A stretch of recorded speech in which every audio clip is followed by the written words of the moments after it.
வணக்கம். Taste of cooking சேனல்லேருந்து உங்கள் இந்துமதி பேசுகிறேன். இன்றைக்கி ஈவினிங் ஸ்நாக்ஸ் ஏதாவது செய்யலான்னு முடிவு பண்ணதில் அதில் அப்பம் செய்யலான்னு முடிவு பண்ணியிருக்கேன். அதுக்கு என்னென்ன பொருட்கள் தேவை அப்படின்றத பார்க்கலாம் வாங்க.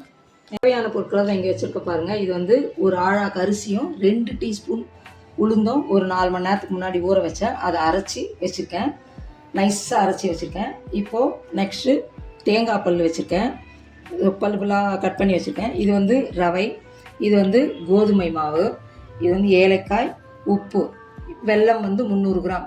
இது ஒரு கப்பு, இந்த கப்பில் 1 கப்புன்றதுனால அரை கப்பு ரவையும் 1 கப்பு கோதுமை மாவு, அதே 1 கப்பு தேங்காய், வெல்லம் 300 கிராம் போட்டு செய்ய போகிறேன். சுடுற வெல்லம் ஃபஸ்ட்டு அதில் போட்டுக்கிறேன். கோதுமை மாவு, ரவை, தேங்காய், சிட்டிகை உப்பு ஒன்றா கலந்து வச்சுட்டு பார்க்கலாம். இந்த மாவை இது மாதிரி இட்லி மாவு ஊற்றுற மாதிரி அந்த பதத்துக்கு நல்லா கலந்து வச்சுக்கோங்க. கடவுளுக்கு எண்ணெய் ஊற்றினா தான் நம்ம போடுற குழி பணியாரம் நல்லா வரும். இந்த மாதிரி பரவலான கடாயில் தாங்க சுடணும். குழியாக இருக்கிற பாத்திரத்தில் சுட்டிங்கன்னா ஒன்றோட ஒன்று ஒட்டிக்கும். இப்படி செஞ்சிங்கன்னா தான் கரெக்டாக வரும். கல் எடுத்துக்கோங்க, நடுவில் இப்படி ஊற்றுங்க.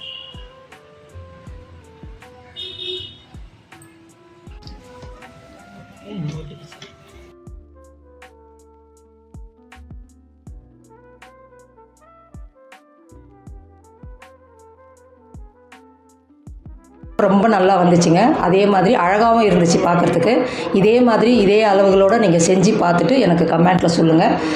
மறக்காமல் லைக் பண்ணிவிட்டு ஷேர் பண்ணிவிட்டு சப்ஸ்கிரைப் பண்ணிக்கோங்க.